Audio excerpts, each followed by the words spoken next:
Hello students, you are most welcome. आज के video में हम लगभग इतने सारे क्वेश्चंस कवर करेंगे। ये सारे क्वेश्चन कहीं न कहीं किसी न किसी एग्ज़ाम में पूछे जा चुके हैं। हमारे पास समय बहुत ही कम है।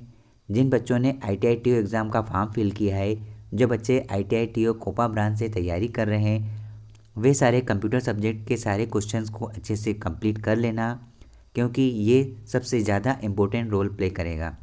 क्योंकि ये ट्रेड से संबंधित क्वेश्चन 75 प्रश्न पूछे जाएंगे और 5 क्वेश्चन अलग पूछे जाएंगे जो नॉन टेक सेगमेंट में रहेगा। 80 नंबर की तैयारी इतनी बेस्ट तरीके से करना कि हमारा कहीं भी कोई नंबर ना कटे। कई सारे MCQs कवर कर लिए हैं और कई सारे वन लाइनर भी कवर कर लिए हैं। इस वीडियो के बाद में एक लास्ट अपडेट करना है, उसके बाद हमें कुछ भी नहीं पढ़ना है। अभी तक आपने जितनी तैयारी करी उतनी मोर देन सफिशिएंट है। अब आपको सिर्फ और सिर्फ रिवीजन करना है। चलिए इस वीडियो को हम फिर से कंप्लीट कर लेते हैं। ये वीडियो कल रन करवाया था लेकिन ठीक ठाक क्वालिटी नहीं दे पा रहा था, इसलिए इन प्रश्नों को फिर से आज कवर करना है। ज़्यादा समय ना लेते हुए हम सिर्फ इस क्वेश्चन को पढ़ेंगे और इसके आंसर को समझेंगे। कोशिश करना कि आपको ये आंसर समझ में आ जाए। जिस टॉपिक का जो क्वेश्चन आपको ध्यान नहीं है उसको आप एक बार ज़रूर नोट कर लेना, जिससे हमें ये पता चलेगा कि हमें ये टॉपिक को पढ़ना है। चलिए स्टार्ट करते हैं। पहला पॉइंट है, प्रत्येक स्लाइड पर तारीख और स्लाइड नंबर दिखाने का सबसे अच्छा तरीका कौन सा है। देखिए, इंसर्ट में जाना है, हेडर एंड फुटर को सिलेक्ट करके स्लाइड टैब पर क्लिक करना है, इच्छित ऑप्शन सिलेक्ट करना है और अप्लाई टूल पर क्लिक करना है। अगला पॉइंट है, यदि आप चाहते हैं कि एक स्लाइड विनिर्दिष्ट समय के बाद ऑटोमेटिकली आगे जाए तो एनिमेशन के टैब में इस स्लाइड ग्रुप के ट्रांजिशन में चेक बॉक्स में क्लिक करें। वो ऑटोमेटिकली आफ्टर होगा, मतलब ऑटोमेटिकली के बाद ही ये प्रोसेस चालू हो जाएगी। स्लाइड लेआउट चुनने के लिए किसका प्रयोग करना होगा। लेआउट गैलरी का इस्तेमाल करना होगा। एक प्रेजेंटेशन में स्लाइड को प्रस्तुत करने के लिए प्रयुक्त विशेष इम्पैक्ट को क्या कहेंगे। ट्रांजिशन कहेंगे, ट्रांजिशन। अगला पॉइंट है, किसी रिकॉर्ड का विशिष्ट फील्ड जो प्रत्येक रिकॉर्ड को यूनिकली आइडेंटिफाइड करता है उसे क्या कहेंगे। Primary field. अगला पॉइंट है, डेटाबेस टेबल में रिकॉर्ड्स की सीरीज के रूप में इलेक्ट्रॉनिकली स्टोर्ड डेटा का एक कलेक्शन डेटाबेस कहलाता है। एक्सेल में मल्टीपल कैलकुलेशन में एक ही फार्मूले का प्रयोग किया जाता है तो वो है अरे फार्मूला। एक्सेल में निम्न में से कौन सा डेटा मान्य नहीं है। केबल डेटा मान्य नहीं है, जो केबल के थ्रू डेटा ट्रांसफ़र किया जाता है उस डेटा की बात कही जा रही। एक्सेल की पूरी वर्कशीट एक साथ सिलेक्ट करने की शॉर्टकट की क्या होगी। ये सारी शॉर्टकट की आप ध्यान रखना। सारी कॉम्पिटिटिव एग्ज़ाम जिसमें कंप्यूटर सब्जेक्ट पूछा जाता है उन सारे एग्ज़ाम्स में आप शॉर्टकट की पूछी जाएगी ही जाएगी। इसलिए आप MS Excel, PowerPoint, word processor से जितने एप्लीकेशन है संबंधित उन सबको अच्छे तरीके से प्रैक्टिस कर लेना। एक्सेल में मैक्रोस की शॉर्टकट की क्या होगी। याद रखना, एक्सेल में मैक्रोस की शॉर्टकट की Alt+F8 होगी, Alt+F8। एक्सेल वर्कशीट का कुल साइज कितना होगा। एक्सेल वर्कशीट का कुल साइज लो लेवल होता है, लो लेवल। कंट्रोल के साथ F कुंजी दबाने से MS Excel, MS PowerPoint दोनों में कौन सा ऑप्शन आता है। फाइंड मेन्यू आता है, फाइंड मेन्यू। एक्सेल में F11 कुंजी से क्या होता है।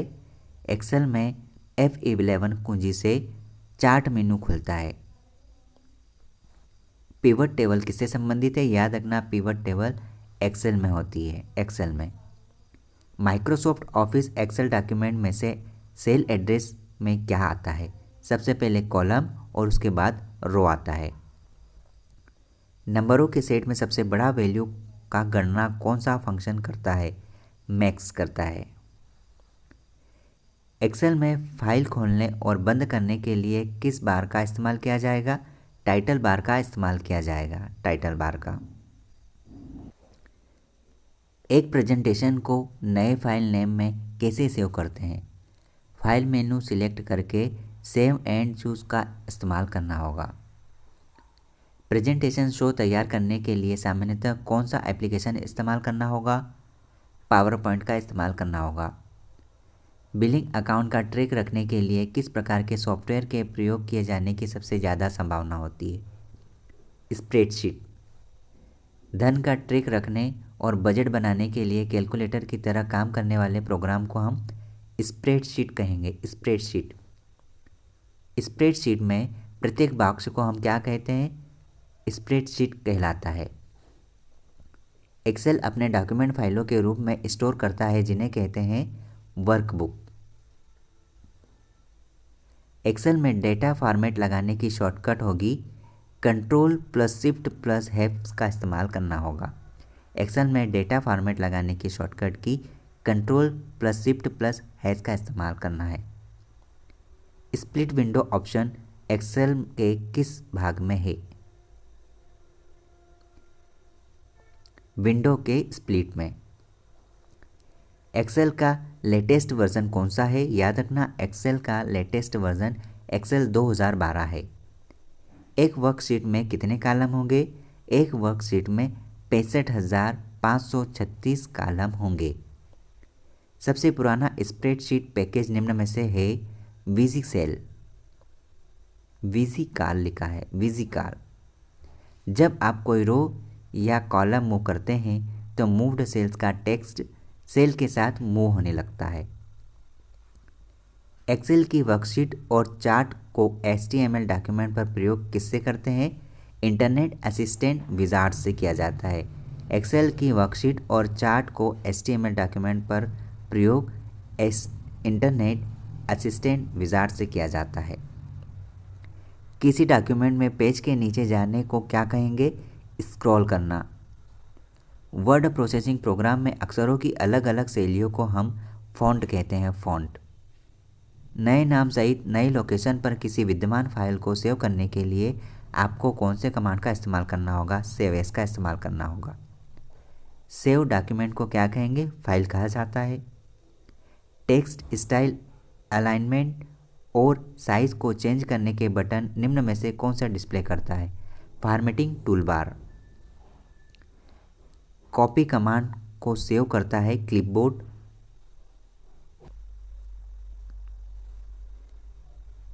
दो या दो से अधिक सेल्स को एक सिंगल सेल में कंबाइन करने को हम मार्जिन कहते हैं। एक्सेल वर्कबुक में एक वर्कशीट से दूसरे में मूव करने के लिए हम क्लिक करेंगे शीट टैब पर। कई सारी वर्कशीट को हम वर्कबुक कहते हैं। कई सारी वर्कशीट को वर्कबुक कहा जाता है। एक्टिव सेल के कंटेंट को कहाँ रखते हैं? फार्मूला बार में रखा जाता है। एक्टिव सेल के कंटेंट को फार्मूला बार में रखा जाता है। स्प्रेडशीट प्रोग्राम के संबंध में वर्कशीट और डॉक्यूमेंट होते हैं वर्कबुक। सेल में दर्ज किए गए अंकों और सूत्रों को हम क्या कहेंगे? आंकिक प्रविष्टियाँ कहते हैं, आंकिक प्रविष्टियाँ। संख्याओं की और संख्या की गणनाएं करने के लिए सबसे उपयुक्त सॉफ्टवेयर कौन सा होगा? स्प्रेडशीट। संख्याओं की और संख्याओं की गणनाएं करने के लिए सबसे उपयुक्त सॉफ्टवेयर स्प्रेडशीट है। एक्सेल में फार्मूला बार में कोई भी फार्मूला लिखने से पहले किस चिन्ह का इस्तेमाल होगा? इक्वल टू का। सेल में कमेंट्स जोड़ते हैं इंसर्ट कमेंट्स में। सेल में कमेंट लिखने को क्या कहेंगे? Call tip. एक्सेल फाइल में वर्कशीट की कुल कितनी संख्या होती है? 15। एक्सेल फाइल में एक्टिव सेल के कंटेंट में डिस्प्ले होते हैं formula bar. Microsoft Office Excel document में से प्रत्येक सेल से अपने एड्रेस से रेफर किया जाता है जो है सेल का रो और कॉलम। डॉक्यूमेंट के ऑप्शन को चेंज करने के संबंध में जो वर्ड प्रोसेसिंग टास्क है उसे हम क्या कहेंगे? फॉर्मेटिंग। वर्ड डॉक्यूमेंट में किसी भी शब्द को यदि किसी दूसरे शब्द में बदलना हो तो निम्न में से कौन से कमांड का इस्तेमाल होगा? फाइंड और रिप्लेस का इस्तेमाल किया जाएगा। यदि किसी डॉक्यूमेंट के प्रारंभ में पहले शब्द का प्रथम अक्षर विशेष प्रकार से जैसे बड़ा करके लिखना चाहते हैं जो नीचे की लाइनों तक पहुंचना हो तो उसे हम ड्रॉप कैप कहते हैं, ड्रॉप कैप। डॉक्यूमेंट के प्रत्येक पेज में सबसे ऊपर प्रिंट होने वाली हेडर कही जाती है उस लाइन को।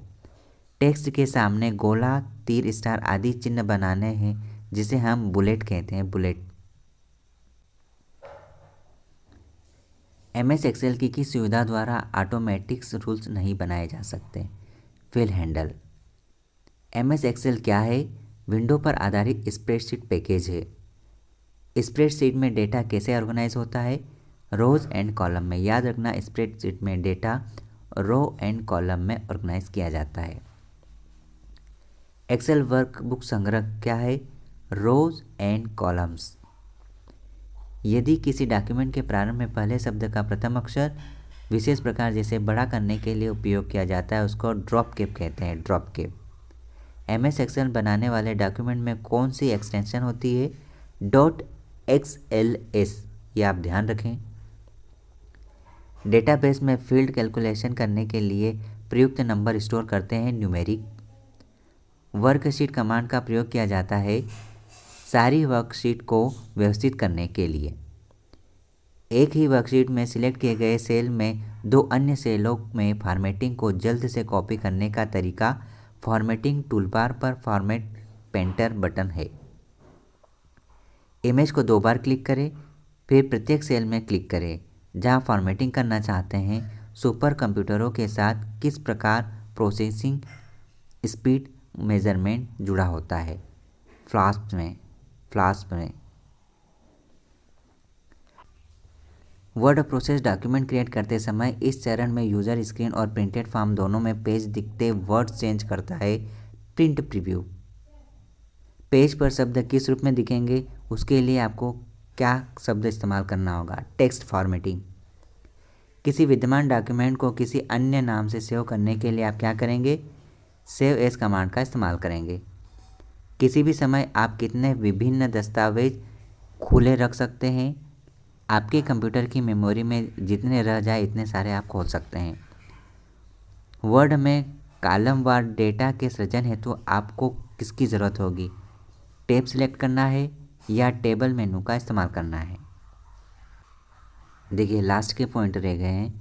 एक्सेल में संख्याओं के समुच्चय का हल निकालने के लिए उपयोग में लाया जाता है फार्मूला बार को। एक्सेल की वर्कशीट में कॉलम और रो के बीच के एक खाने को हम सेल कहते हैं। देखिए, सेल की स्पेलिंग ये है, ऊपर कॉल लिखा है। वर्ड में से किसी डॉक्यूमेंट में किसी खास शब्द या शब्द को ढूंढने के सबसे तेज और आसान तरीका कमांड का इस्तेमाल करना है, फाइंड। कुछ क्वेश्चंस हमारे यहाँ शेष है। पेज पर शब्द कैसे आएंगे, इसके लिए किसका इस्तेमाल होगा?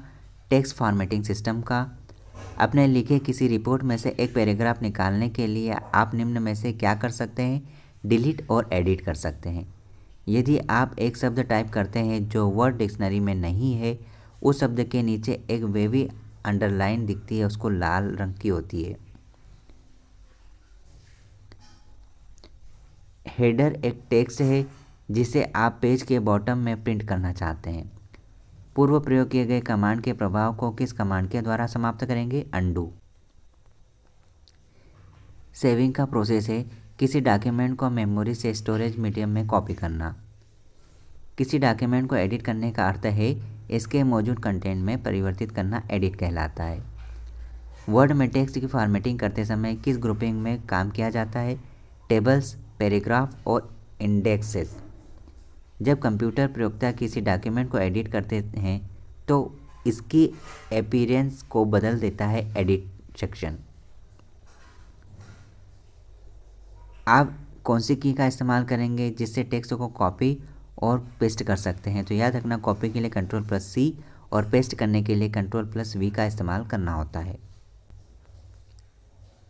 वर्ड में पेज ब्रेक कैसे किया जाता है? उचित स्थान पर कर्सर को रखकर Ctrl+Enter को प्रेस करते हैं। किसी भी वर्ड डॉक्यूमेंट का बैकग्राउंड ऑप्शन मेनू में प्रीसेट किए रंग में होता है। किसका संबंध टेक्स्ट की फॉर्मेटिंग से नहीं है? याद रखना, सर्चिंग का संबंध नहीं होता। वर्ड प्रोसेस डॉक्यूमेंट क्रिएट करते समय इस चरण में यूज़र स्क्रीन और प्रिंटेड फॉर्म दोनों में पेज पर दिखते हैं वर्ड चेंज करता है, एडिटिंग टेक्स्ट। डॉक्यूमेंट क्रिएट करने के लिए आप फाइल मेनू पर न्यू कमांड वर्ड स्टोर पर कर सकते हैं न्यू का बटन इस्तेमाल करके। टेक्स्ट को बोल्ड करने के लिए बी का, टेक्स्ट हाईलाइट करके एडिट कॉपी क्लिक करने पर क्या होगा, टेक्स्ट डॉक्यूमेंट से कॉपी हो जाएगा और क्लिपबोर्ड में रखा जाएगा। पेज प्रीव्यू मोड में आप केवल उसी पेज को देख सकते हैं जिस पर आप इस समय काम कर रहे हैं। वर्ड के उस फंक्शन को कहते हैं जो टेक्स्ट को टाइप करते ही करेक्ट कर देता है, ऑटो करेक्ट। MS वर्ड में बनी फाइल का एक्सटेंशन होता है .doc। MS वर्ड के किस मेनू की मदद से फ़ॉन्ट साइज एवं टाइप स्पेस बदलते हैं, फॉर्मेट की वजह से। प्रिंट प्रीव्यू टूलबार में मैग्नीफाई बटन कहाँ होता है, प्रिंट प्रीव्यू टूलबार में ही होता है। देखिए, डेटा यूनिट के रूप में सॉर्टेड और डेल्ट रिलेटेड इन्फॉर्मेशन का कलेक्शन है। By default document portrait mode में प्रिंट होता है। ये सारे क्वेश्चन एग्ज़ाम ओरिएंटेड है, आप इसको एक बार ज़रूर देख लेना, क्योंकि इस तरह के क्वेश्चन स्पेशली ITIT एग्ज़ाम में और CPCT एग्ज़ाम में ज़्यादातर पूछे जाते हैं। ऑल द बेस्ट, आप पढ़ते रहिए, फिर मिलते हैं नए वीडियो में।